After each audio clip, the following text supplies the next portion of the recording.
Bonsoir. Très heureux d'être avec vous, vraiment. Ouais. Même si j'appréhendais un peu de revenir dans le milieu de l'humour après cette année de folie, quoi. Tu vois, c'est vrai, plus le confinement avançait, plus je me posais cette question.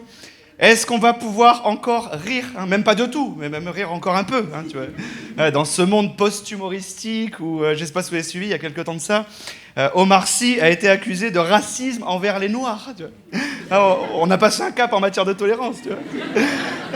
Alors, pour ceux qui ne sauraient pas, je vous explique brièvement juste.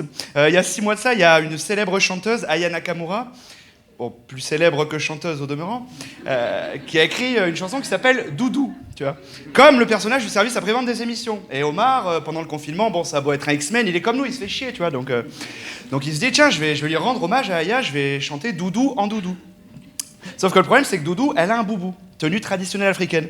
Et selon certaines personnes en 2021, une africaine en boubou, c'est raciste, voilà. Et c'est même allé super loin, parce qu'il y a même des gens qui l'ont accusé, Omar, d'avoir fait un blackface, ouais. Donc j'ai envie de me dire, bon, calmons-nous, tu vois, sur le sujet, à un moment donné.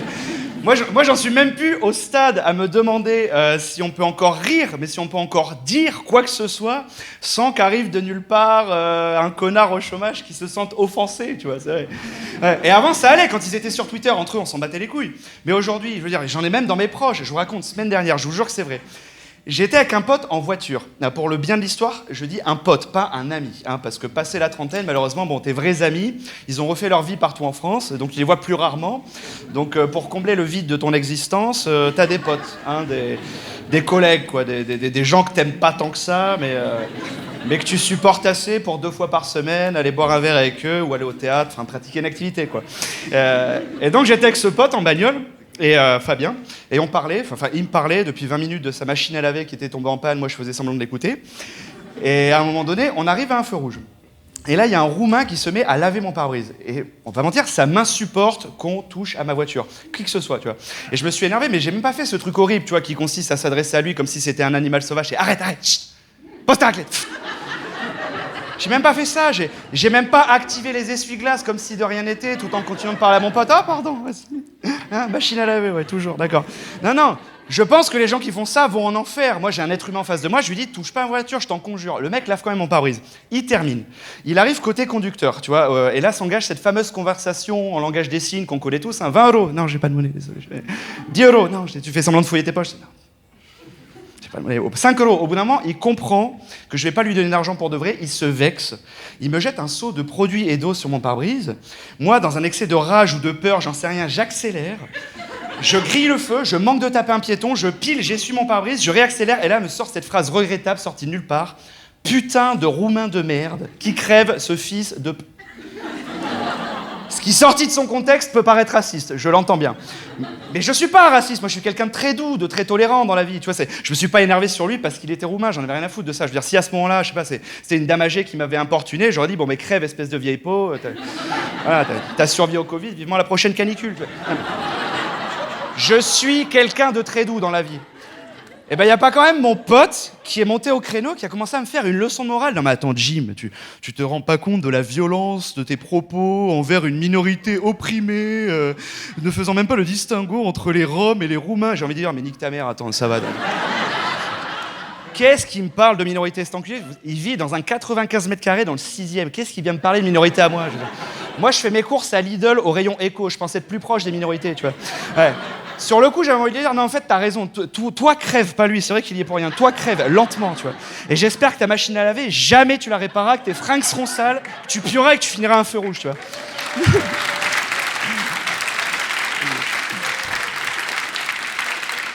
Et tu vois, sur le coup, j'ai pas dit ça. Tout de suite, j'ai mis le masque de la société. J'ai dit, non, mais Fab, attends, me fais pas dire ce que j'ai pas dit. Mais je suis pas raciste. J'ai voté Mélenchon, souviens-toi, quand même. Je suis pour l'immigration, bien sûr. Je comprends que ces gens vivent un enfer dans leur pays et qu'ils cherchent en France une sorte d'Eldorado social. Voilà. Et c'est ça qui me rend fou aujourd'hui, c'est que c'est même pas que tu peux plus dire quelque chose, tu peux plus dire de conneries, tu vois, t'as le droit de dire des conneries et de changer d'avis. Et en général, ça se passe par l'échange, tu vois. Si t'as un abruti de raciste en face de toi qui dit « moi je déteste les Arabes », tu lui dis « bah ouais, moi je connais des Arabes qui sont des gens très bien ». « Ah ouais, j'avais pas vu ça comme ça ». Tu vois, il peut se passer des choses par ça. Et là, le problème, c'est qu'aujourd'hui, tu peux plus parler, c'est un truc de dingue, tu vois. Par exemple, tu prends n'importe quel mec ici, tu le mets en public avec une caméra tu lui demandes de parler de féminisme, on se chie tous dessus. Hein. Ah, le féminisme, ah non, c'est génial, c'est le meilleur combat de l'univers. Je veux pas d'ennui, non. Ouais. Je suis contre le viol, ouais, bien évidemment. Moi, je respecte les femmes, je croise les jambes dans le métro, voilà, je suis contre la violence conjugale, voilà, frapper une femme, c'est grave, voilà, frapper une personne, en général, c'est grave, mais peut-être les femmes plus, je sais pas ce qu'il faut dire, je sais. À moi, ah non, non, aucune lourdeur, ah non, moi, j'aborde jamais une femme dans la rue, même si je la connais, ah ouais, ma propre mère, ma propre sœur, si elle me parle, je leur réponds, mais sinon, moi, je veux plus d'ennui, hein, c'est vrai. Alors que quand tu parles de météo...